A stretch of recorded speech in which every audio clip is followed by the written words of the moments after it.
A user installed it for a week and did not install it properly. I returned it. To this matter, I decided later, never sell again a full set of Sany printer DIY kits. Generally, the machine returned by the user like this. It must have been smashed on the way. Every time I receive this pile of rubbish, it gives me a headache. I can't take what I do every day, asking others to be like me. However, I did find that some people, you can teach him no matter how much you teach him. See the effect of his pretend. Really, I'm really angry and funny.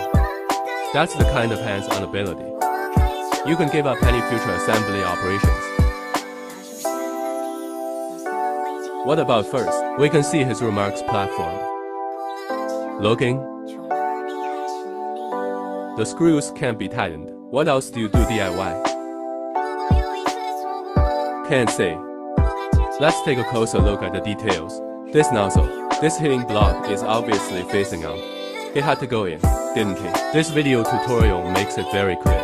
If you are alone, he can't even understand the tutorial and the video. What else is there to do? Then you see the motor modifying the wiring sequence. You have to cut the thread to modify the thread sequence. The thing that annoys me the most is when I get the kit, come up and put the steel ball on top of the slider of the guide rail. Got rid of several. Then I got rid of it myself. And let me present him a few new sets for free.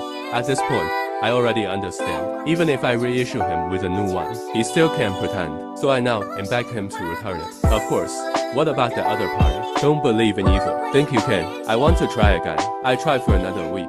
Finally, it was returned. So what about from today? I am no longer selling this 3D printer, full set of DIY parts. Or sell the whole machine.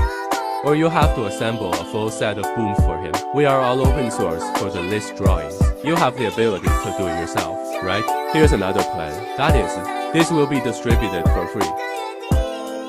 Sheet metal frame of Sany printer. Remember, it's free.